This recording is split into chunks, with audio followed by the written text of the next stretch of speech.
है guys, study advance logic में आप सभी का स्वागत है। मैं तो सिंह राजपूत आप सभी का स्वागत करता हूं। आज मैं बात करूंगा कुछ इंक्रीमेंट और डिक्रीमेंट ऑपरेटर के बारे में। इंक्रीमेंट और डिक्रीमेंट ऑपरेटर जो कि एक मॉडिफाई ऑपरेटर होते हैं, ठीक है। मॉडिफाई ऑपरेटर जो होते हैं वह इंक्रीमेंट और डिक्रीमेंट ऑपरेटर होते हैं, ठीक है।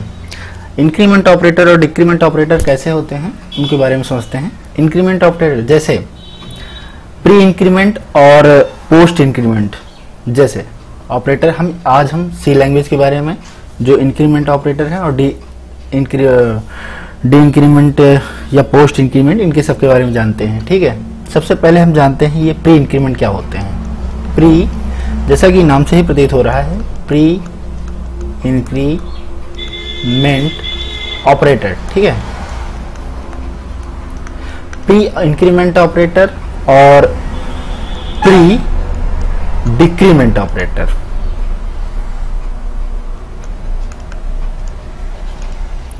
डिक्रीमेंट ऑपरेटर, ठीक है। क्या होता है प्री इंक्रीमेंट और pre decrement. By the way, जैसे हम कोई वेरिएबल्स डिक्लेयर किए हैं तो उसमें प्री मतलब पहले जो ऑपरेटर असाइन हो जाता है, जैसे ए माइनस ए और माइनस या ये इंक्रीमेंट हुआ। इंक्रीमेंट क्या है? इंक्रीमेंट प्लस इंक्रीमेंट हो रहा है, और माइनस ए जो है यह डिक्रीमेंट ऑपरेटर है, घटते हुए। इसी तरह पोस्ट इंक्रीमेंट होता है। पोस्ट इंक्रीमेंट ऑपरेटर को आईओ लिख दे रहे हैं हम, ठीक है, आईओ, ठीक है। इंक्रीमेंट ऑपरेटर ये कैसे होते हैं? ये इसमें साइन होता है पोस्ट, मतलब ए के बाद में लगेंगे प्लस, ठीक है। और जो पोस्ट डिक्रीमेंट ऑपरेटर होते हैं वह IO, post decrement operator, DO, ठीक है, डीओ लिख दे रहे हैं। पोस्ट जो डिक्रीमेंट ऑपरेटर होते हैं वो ए के बाद माइनस लगेंगे, डिक्रीमेंट। प्री मतलब पहले और पोस्ट मतलब बाद में, ठीक है, समझ में आ गया। अगला देखते हैं, आगे इसमें रहेगा। हम पहले कुछ एग्जांपल समझते हैं और इसका कैसे क्वेश्चन आते हैं वो देखेंगे, और इसे हम कैसे सॉल्व करते हैं सबसे पहले ये देखते हैं।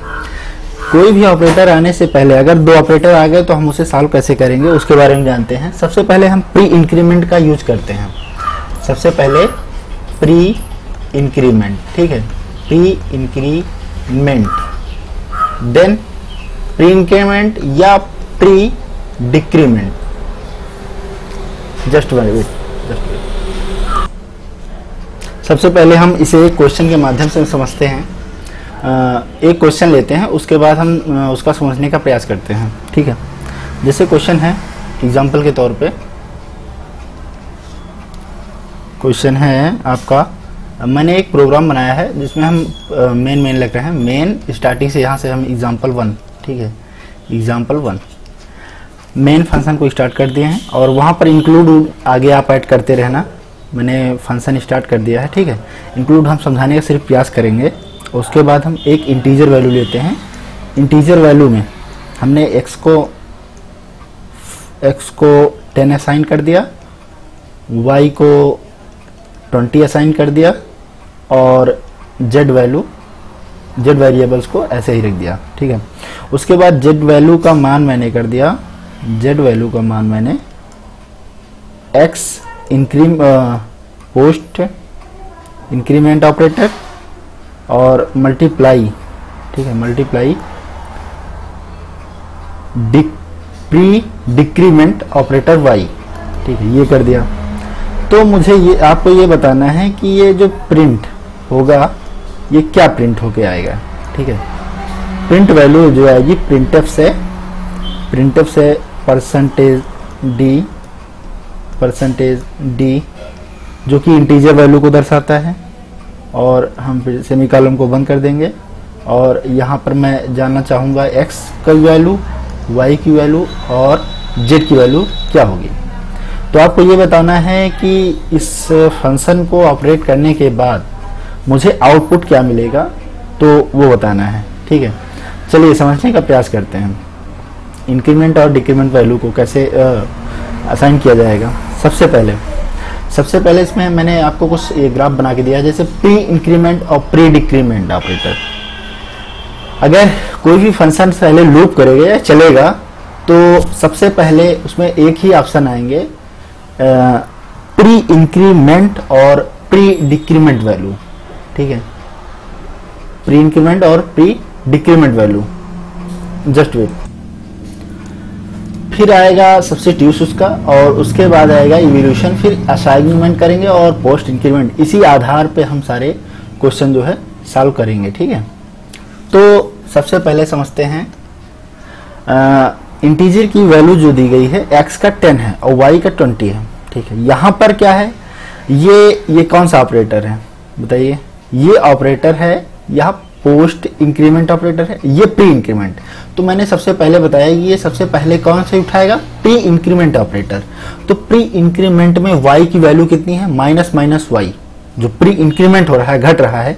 तो यहाँ पर जो y की वैल्यू जो है वह असाइन कितनी होगी जाके, यहाँ पर y की जो वैल्यू असाइन होगी यह 19 हो जाएगी। कितनी हो जाएगी, यहाँ पर y की वैल्यू जो होगी वह 19 हो जाएगी। ठीक है, अभी 20 है।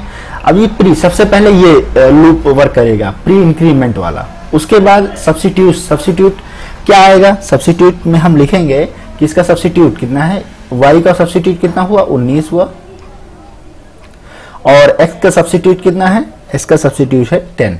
ठीक है, यहाँ पर 10 असाइन कर दिए। अब क्या होगा, सब्स्टिट्यूट चलने के बाद फिर यहाँ पर इवोल्यूशन। ठीक है, इनका दोनों का ऐड कितना होगा, इन दोनों का एडिशनल कितना होगा, तो 19 एंड 10। ठीक है, इन दोनों का सब्स्टिट्यूट के बाद असाइनमेंट में आएंगे। असाइनमेंट में कितना आ जाएगा, जेड की वैल्यू कितनी आ जाएगी, दोनों को ऐड करने पर, तो मल्टीप्लाई करने पर 10 एंड 19 की वैल्यू आएगी 190। तो जेड की वैल्यू कितनी असाइन होगी जाके, असाइनमेंट में 190 वैल्यू असाइनमेंट होगी। ठीक है, अब उसके बाद कह रहा है पोस्ट इंक्रीमेंट की बात आती है। पोस्ट इंक्रीमेंट, अब इसमें कौन सी वैल्यू पोस्ट इंक्रीमेंट है, तो x की वैल्यू जो है पोस्ट इंक्रीमेंट है।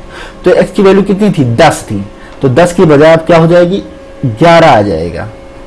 पोस्ट इंक्रीमेंट में 10 की वैल्यू जो है वो 11 हो जाएगी। ठीक है, आई थिंक आपको समझ में आ रहा होगा। तो अब यहाँ पर जो प्रिंट होगा, जो वैल्यू जो प्रिंट होके आएगी, वह x की वैल्यू कितनी हो जाएगी, जो आउटपुट आएगा x की वैल्यू आएगी 11, और y की वैल्यू जो प्रिंट होके आएगा वह 19 आएगा, और जो z की वैल्यू वह प्रिंट होके आएगी वह 190 आएगी।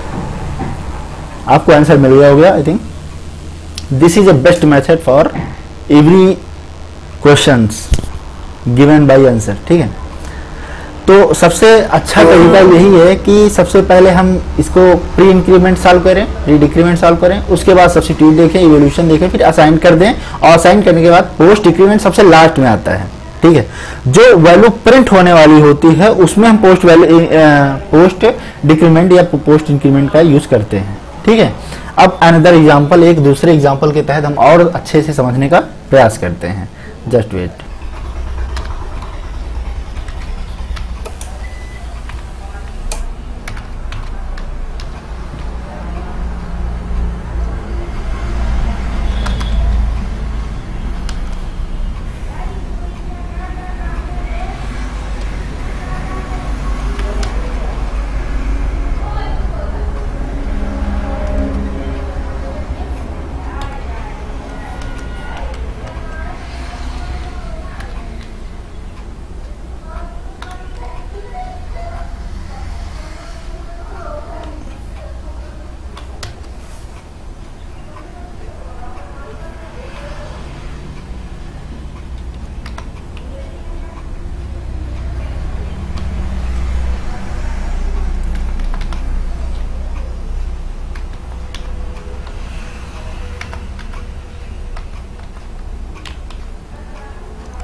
है। अब आपका दूसरा जो क्वेश्चन है उसमें आपको दिया गया है कि इसमें जो मेन वैल्यू है इंटीजर की वैल्यू 5 रखी गई है, ठीक है, और इसमें x का वैल्यू आपको प्रिंट कराना है कि x की वैल्यू आपकी क्या होगी, ठीक है, जिसमें से x पहले तो पोस्ट इंक्रीमेंट हो रहा है, उसके बाद प्लस का यूज हो रहा है, फिर प्री इंक्रीमेंट हो रहा है।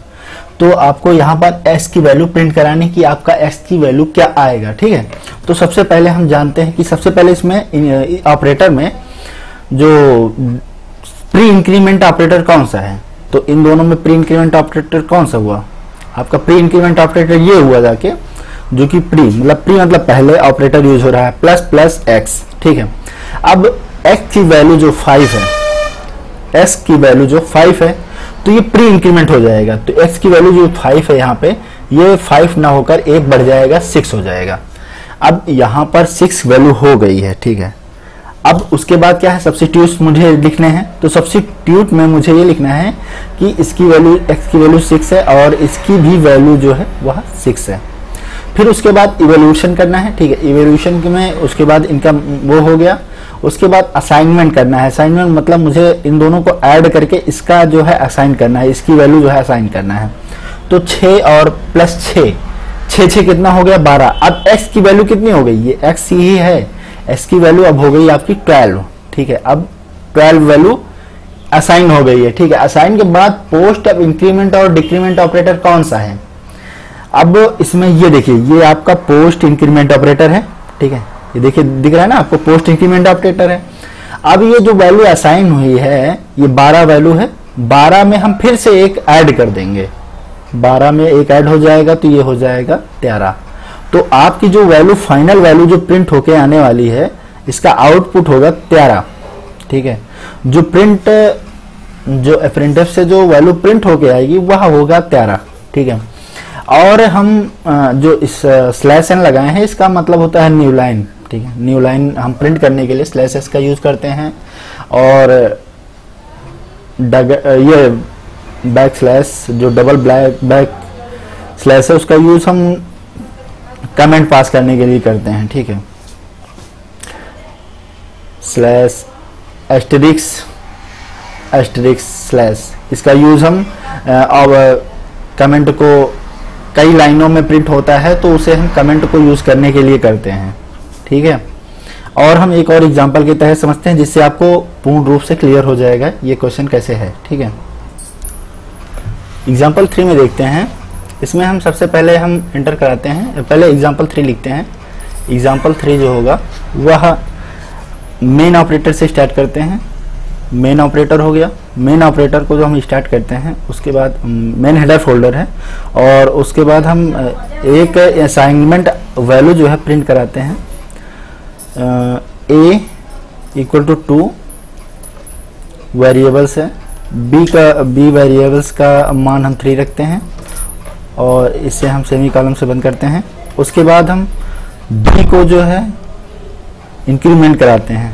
b की वैल्यू जो है a plus plus, then plus, then b minus minus, then a equal to a minus minus plus plus plus b, पहले प्री इंक्रीमेंट फिर पोस्ट इंक्रीमेंट, ठीक है।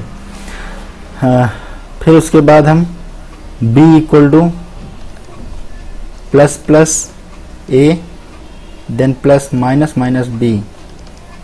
देन मुझे ये बताना है, आपको ये बताना है कि प्रिंटफ की वैल्यू, प्रिंटफ में मैंने %d, ठीक है, x, मुझे a और b की वैल्यू जो बतानी है, ठीक है। a और v की वैल्यू आपको बताना है क्या होगा, ठीक है। तो इसे हम बंद करते हैं। अब समझते हैं क्वेश्चन। अब इसमें मैंने 2 दिया है, 2 वैल्यू है और b की वैल्यू जो है, वेरिएबल की वैल्यू जो है वह 3 है। दोनों में मुझे ये बताना है कि a की वैल्यू जो है इंक्रीमेंट हो रही है। और देखिए ये क्या है, सबसे पहले हम क्वेश्चन ये समझते हैं कि प्री इंक्रीमेंट कौन सा है। b की वैल्यू पहले यहाँ पर होते हैं, जब ऑपरेटर आएगा सबसे पहले हम ऊपर से सॉल्व करते हुए आते हैं। तो सबसे पहले इसमें बताइए प्री इंक्रीमेंट है कोई, तो नहीं, आपको प्री इंक्रीमेंट नहीं दिख रहा है। उसके बाद क्या होगा, सब्स्टिट्यूट लिखेंगे। सब्स्टिट्यूट इसका होगा 2 और इसका सब्स्टिट्यूट होगा 3। ठीक है, सब्स्टिट्यूट वैल्यूएशन करेंगे और इन दोनों को ऐड असाइन कर देंगे। असाइन करने के बाद ये जो b की वैल्यू हो जाएगी, b की वैल्यू कितनी हो जाएगी, 3 2 5। अब यहाँ पर ये वैल्यू 3 न रह के अब हो गई आपकी वैल्यू 5। ठीक है, 5 होने के बाद इनकी वैल्यू हो गई 5। अब b की वैल्यू तो 5 हो गई। अब उसके बाद आपको यहाँ पर देखना है कि प्री इंक्रीमेंट और प्री डिक्रीमेंट। अब यहाँ पर पोस्ट इंक्रीमेंट और पोस्ट डिक्रीमेंट देखना है। तो पोस्ट इंक्रीमेंट क्या होगा कि ये जो b a की वैल्यू है या पोस्ट a प्लस प्लस हो रही है, मतलब इंक्रीमेंट हो रही, तो a की जो वैल्यू 2 थी वह हो जाएगी 3 और b की वैल्यू जो 5 थी वह हो जाएगी 6। ठीक है, देन उसके बाद अब अगले फंक्शन पे चलते हैं। तो उसमें दिया गया a equal to a minus minus and plus b plus b। ठीक है, अब इसमें सबसे पहले देखते हैं कि प्री इंक्रीमेंट वैल्यू कौन सी है। तो प्री इंक्रीमेंट कौन सी है, प्री इंक्रीमेंट ये प्लस b वाली है। तो सबसे पहले इसका हम वैल्यूएशन करेंगे। पहले मुझे कितना दिया गया है, +6। अब यहाँ पर +6 ना होकर ये हो जाएगा, ठीक है, +6 ना होकर यहाँ पर हो जाएगा ये 7। कितना हो जाएगा, ये इसकी वैल्यू हो जाएगी 7। अरे हाँ, एक लाइन तो यहाँ पर छूट गया था। ये यहाँ पर डिक्रीमेंट हो रहा है, b की वैल्यू जो थी 5 यहाँ पर लिखा है, ये 5 ना होकर यहाँ पर 4 हो जाएगा, क्योंकि ये वैल्यू जो है वह डिक्रीमेंट हो रहा है। ठीक है, तो ये वैल्यू आपकी डिक्रीमेंट हो रही है, यहाँ पर वैल्यू ये हो जाएगी डिक्रीमेंट। सॉरी, ये 5 ही था, इसको काट के हम 4 लिखेंगे, 6 नहीं होगा, यहाँ पर 4 हो जाएगी। ठीक है, ये वैल्यू आपकी 4 हो जाएगी। अब आगे बढ़ते हैं। तो यहाँ पर प्लस b, ठीक है, प्लस b मतलब एक इंक्रीमेंट फिर होगा, तो ये 4 से ना होकर फिर से 5 हो जाएगी। ठीक है, एक इंक्रीमेंट हुआ। देन उसके बाद क्या होगा कि उसके बाद जो है हम सब्स्टिट्यूट लिखेंगे। तो इसका सब्स्टिट्यूट अभी 3 ही है सब्स्टिट्यूट। ठीक है, और इसका जो सब्स्टिट्यूट होगा वह 5 ही होगा अभी। ठीक है, 5 हो गया। उसके बाद जो है इवेल्यूट करेंगे और इवेल्यूट करके इसका जो है असाइन करेंगे, a की वैल्यू असाइन करेंगे। इवोल्यूशन में 5 3 8 हो जाएगा, तो a की वैल्यू जो कितनी आ जाएगी, मुझे 8 मिल जाएगा, a की वैल्यू मिल जाएगी 8। अब उसके बाद इसमें देखना है कि कोई पोस्ट इंक्रीमेंट है, तो पोस्ट इंक्रीमेंट आपको नहीं दिख रहा है। ठीक है, पोस्ट इंक्रीमेंट नहीं है। फिर अगले वैल्यू के ऊपर बढ़ जाएंगे। ठीक है, फिर उसके बाद हम देखते हैं इसमें कोई प्री इंक्रीमेंट है। यस, इसमें 2 के दोनों वैल्यू जो है वह प्री इंक्रीमेंट है। देन हम क्या करेंगे, सबसे पहले a की वैल्यू प्लस प्लस है, तो प्लस प्लस a में हम a की वैल्यू कितनी है, प्लस में है, तो a की वैल्यू हम बढ़ा देंगे, +9 कर देंगे। a की वैल्यू कितनी हो गई, +9 हो गई। और b की वैल्यू माइनस हो रही है, तो b की वैल्यू कितनी हो जाएगी, यहाँ पर 4 हो जाएगी। b की वैल्यू कितनी हो जाएगी, 4। अब b की वैल्यू 4 होते ही यहाँ पर 9 हो गई और 4 हो गई। ठीक है, 9 और 4। अब इन दोनों को सब्स्टिट्यूट करेंगे, सब्स्टिट्यूट करके इवेल्यूट करेंगे, इवेल्यूट करके असाइन कर देंगे। असाइन करने के बाद ऐड कर देंगे, ऐड करने के बाद 9 4 13 आ जाएगा। अब आपकी b की वैल्यू कितनी हो गई, 13। b की वैल्यू यहाँ पर 4 की जगह हो गई 13। अब इसमें देखिए पोस्ट इंक्रीमेंट कोई है, पोस्ट इंक्रीमेंट कोई नहीं है, तो सीधा आपका आउटपुट कितना आ जाएगा, a की वैल्यू कितनी आ जाएगी, a की वैल्यू आ जाएगी आपकी 9 एंड b की वैल्यू आ जाएगी आपका 13।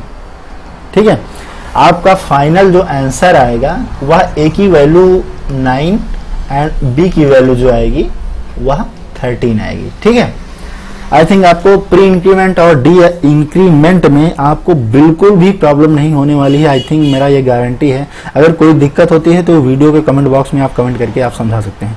सॉरी, यहाँ पर वीडियो कट गया था, मैंने ऊपर लिख दिया है, ये आपको समझ नहीं आया, तो मैंने इसे सॉल्व करने एक बार दिखा देते हैं आपको। ये आपका जैसे 4 कटने के बाद यहाँ पर 5 आया, 5 कटने के बाद यहाँ पर आपका 6 आया। ठीक है, सॉरी 4 आया, 4 कटने के बाद यहाँ पर 13 आया था। ठीक है, ये 13 वैल्यू ही है जो फाइनल आपका आंसर दे रही है। ठीक है, अब हम एक क्वेश्चन और देखेंगे, उसके बाद आपको पूरा कॉन्फिडेंस हो जाएगा और आप पूरा क्वेश्चन लगा सकते हैं कि वैल्यू क्या होने वाली है। नेक्स्ट क्वेश्चन में हम अगर जैसे कभी कभी क्या होता है कि एग्जाम्पल हम ये 4 कर देते हैं और इसमें हम सबसे पहले एक इंटीजर वैल्यू लेते हैं। इंटीजर वैल्यू हम बाद में स्टार्ट करेंगे। इंटीजर वैल्यू में मैंने ए की वैल्यू जो है 5 ले लिया, ठीक है। सॉरी, यहाँ पर कोई मॉडिफाई ऑपरेटर नहीं होगा, जस्ट वेट। देन उसके बाद क्या होगा कि हम क्वेश्चन में ये करते हैं कि ए की वैल्यू जो है, ए की value equal to A plus plus plus A कर देते हैं और आपको ये बताना है कि इसकी वैल्यू कितनी होगी। अब आप ये समझ नहीं पा रहे हैं कि इसे हम प्री इंक्रीमेंट करें या डी इंक्रीमेंट करें, तो सबसे पहले हम आपको बता दें कि इसमें क्या होता है कि सबसे पहले हम मॉडिफाई ऑपरेटर को लेते हैं, मतलब इंक्रीमेंट और डिक्रीमेंट या पोस्ट इंक्रीमेंट या पोस्ट डिक्रीमेंट मॉडिफाई ऑपरेटर को यूज करते हैं। देन अर्थमेटिक ऑपरेटर को यूज करते हैं। अर्थमेटिक ऑपरेटर कैसे होते हैं? जो प्लस माइनस मल्टीप्लाई या डिवाइड ये सारे यूज करते हैं। सबसे पहले मॉडिफाई ऑपरेटर, तो इसके दो रीजन बन सकते हैं, ठीक है। सबसे पहले हम ए की value equal to A plus plus plus A कर सकते हैं। दूसरा इसका जो बनेगा वह बनेगा जाके A equal to A plus plus plus A, ठीक है। अब जिसमें से मुझे ये सही है, ठीक है, जो कि मॉडिफाई ऑपरेटर पहले यूज हो रहा है, देन अर्थमेटिक ऑपरेटर है और उसके बाद जो है ए का यूज हुआ है, ठीक है। और दूसरे में क्या दिया गया है? दूसरे में सबसे पहले ये अर्थमेटिक ऑपरेटर है और उसके बाद मॉडिफाई ऑपरेटर है, तो ये गलत है। तो आपका जो ये वाला है ये गलत है, आपको ये सॉल्व करना है, ठीक है। इसे सॉल्व करने के लिए सबसे पहले ए प्लस प्लस हुआ है, इंक्रीमेंट है या डिक्रीमेंट है, तो ये ना तो ये आपका पोस्ट इंक्रीमेंट है जो कि सबसे लास्ट में आता है। तो ए की वैल्यू कितनी असाइन हो जाएगी? यहाँ पर ए की वैल्यू जो होगी असाइन होगी वह 5 होगी और यहाँ पर वैल्यू जो होगी असाइन होगी ये भी 5 ही होगी। इसकी वैल्यू कितनी असाइन होगी? यहाँ पर वैल्यू जो है यह 5 होगी और इसकी भी वैल्यू जो है यहाँ पर 5 असाइन हो जाएगी। उसके बाद क्या करना है आपको? उसके बाद जो है इन दोनों को सब्स्टिट्यूट करके ऐड कर देना है, तो ए की वैल्यू कितनी आ जाएगी? इन दोनों की वैल्यू जो है साइन कर देना है, तो ए की वैल्यू कितनी आ जाएगी? यहाँ पर 10 आ जाएगी। अब इसके बाद चेक करते हैं पोस्ट इंक्रीमेंट या पोस्ट डिक्रीमेंट। तो पोस्ट इंक्रीमेंट कौन सी वैल्यू है? ए प्लस प्लस, तो ए प्लस प्लस मीन ए की वैल्यू कितनी हो जाएगी? 1 बढ़ जाएगी। तो ए की वैल्यू जो 1 बढ़ेगी वह 10 की बजाय कितनी हो जाएगी? 11 हो जाएगी। कितना हो जाएगा? तो आपका जो प्रिंटफ करके जो आउटपुट आएगा ये परसेंटेज डी एंड देन जो ए की वैल्यू आएगी ये फाइनल प्रिंट होके आपका आएगा 11, ठीक है। तो आपका जो राइट आंसर है वह 11 होगा और ये वैल्यू आपको प्रिंट नहीं होगी। सबसे पहले हम मॉडिफाई ऑपरेटर का यूज करते हैं, देन अर्थमेटिक ऑपरेटर का यूज करते हैं। आई थिंक वीडियो आपको बहुत ही अच्छा लगा होगा और इंक्रीमेंट डिक्रीमेंट ऑपरेटर में बिल्कुल भी कोई परेशानी नहीं आने वाली है। अगर कोई दिक्कत या परेशानी होती है तो आप कमेंट बॉक्स में कमेंट कर सकते हैं। अगर आप लोग इतना वीडियो देख चुके हैं तो प्लीज सब्सक्राइब करके ही जाना यूट्यूब चैनल को, क्योंकि सी लैंग्वेज से सभी प्रॉब्लम और ये इसमें बहुत सारे आपको तैयारी करने के बहुत सारे चांसेस, तो मतलब हर एक क्षेत्र में आपको मिल जाएगा। तो प्लीज इसे सब्सक्राइब देन बेल आइकन दबा देना, ठीक है। धन्यवाद आप सभी का वीडियो देखने के लिए, स्वागत है।